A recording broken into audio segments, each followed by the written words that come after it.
unconscious baby. Unconscious and not breathing, baby CPR. You've come in, you've checked for danger, you've checked for response, you've spoken to them, hello, anything, no, nothing. You've tried touching them, no response at all.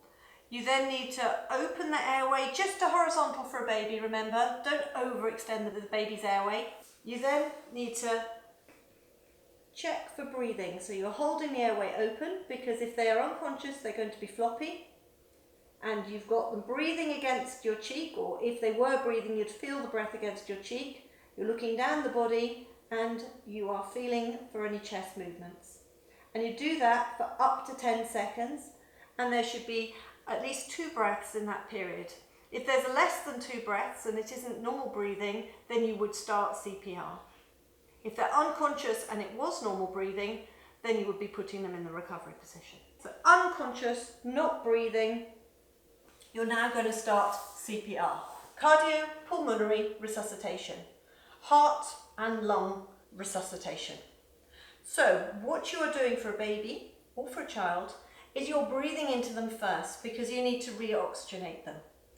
Babies and children, unlike adults, don't retain oxygenated blood in their system. An adult will retain oxygenated blood for possibly up to 3 to 4 minutes following a cardiac arrest. Whereas a baby or child, they don't retain the oxygen like that, so you need to start with 5 breaths to re-oxygenate them. So what you would be doing is put your mouth, for a baby you can probably fit your mouth over their mouth and nose. Otherwise you'll need to either block the nose and breathe in the mouth, or block the mouth and breathe in the nose. Doesn't matter, but you need to be able to breathe into them.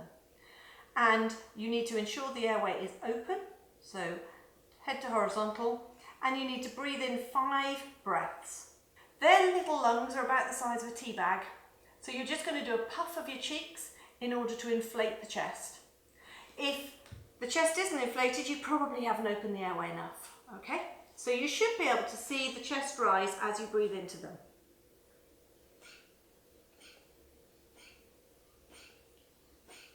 5 breaths, and then what you would do is be pushing down on the centre of the chest hard and fast to circulate the oxygenated blood around their system, to the heart and to the brain, to do what you can to keep their vital organs full of oxygenated blood.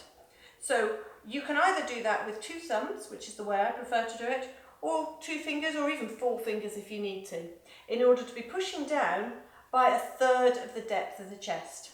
So be pushing down like that, pushing down hard and fast, 2 per second, and pushing down by 1/3 of the depth of their chest. And you'd be doing 30 compressions and then back to 2 breaths. 30 to 2, 30 to 2, 30 to 2. For a baby or child, if you're on your own, you'd be doing 1 minute CPR before you get the ambulance on the way. If you've got someone else, then they can get the ambulance on the way straight away. But if you're on your own, you do 1 minute CPR. Then you can either put your phone on speakerphone and carry on so you can talk to them, or you would have to, at that point, leave them to make that call to get an ambulance on the way. If there is a defibrillator, that is the time you should get that as well. You would keep going with the resuscitation until the baby comes back to life, until the ambulance arrives, until you're using the defibrillator, but you will keep going with CPR between the prompts that the defibrillator gives you, or until you are too exhausted to carry on.